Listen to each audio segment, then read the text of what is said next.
This could be any town, in any number of places.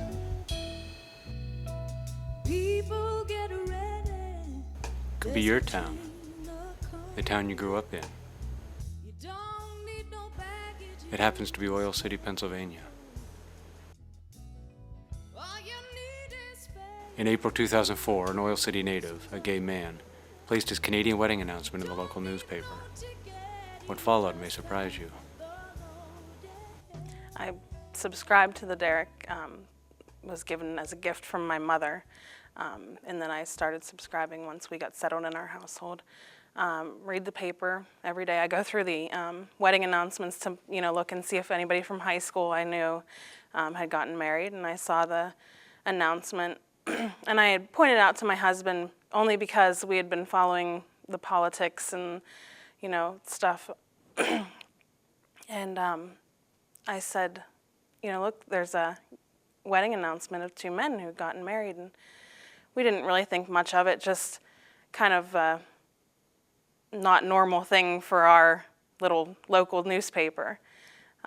Then, as the days progressed and I would look in the newspaper and read the opinion pages, there were, letters written in complaining and people unsubscribing from the newspaper because of this, this paid wedding announcement. So I decided to add my 2 cents because I figure everybody has the right to do that.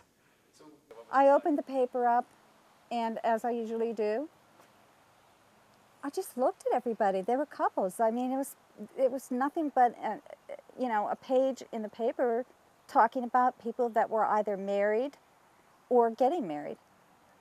What did I think when I saw two men standing there? Nothing. I saw two men that just got married. I don't know how else to put it. I think everyone's different in how they view the Bible. I don't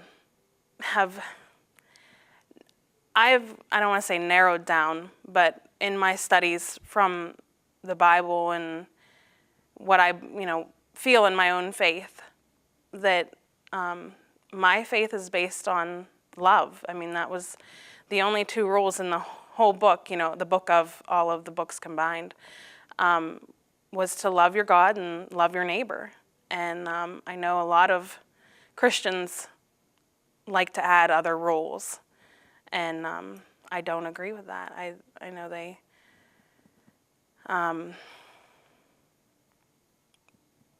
like to add stuff that just isn't there.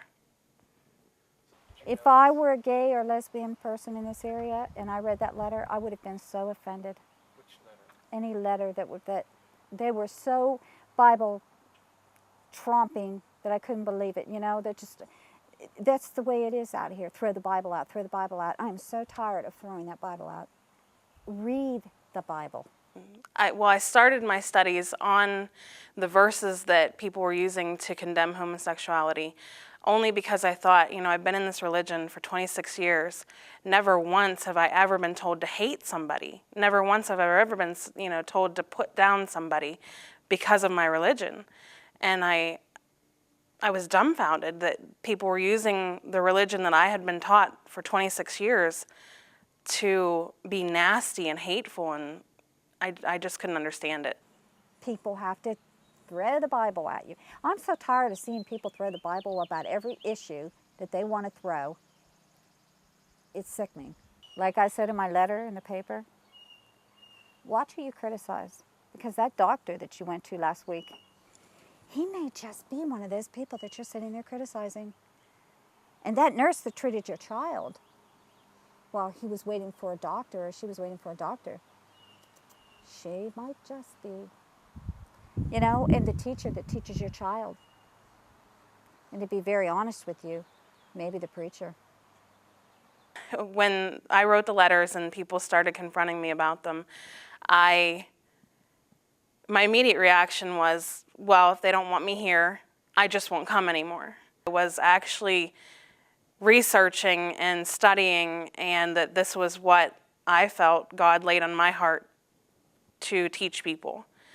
And it worked. I mean, they listen to me, and they don't put me down for my beliefs. You know, they don't say anything negative anymore.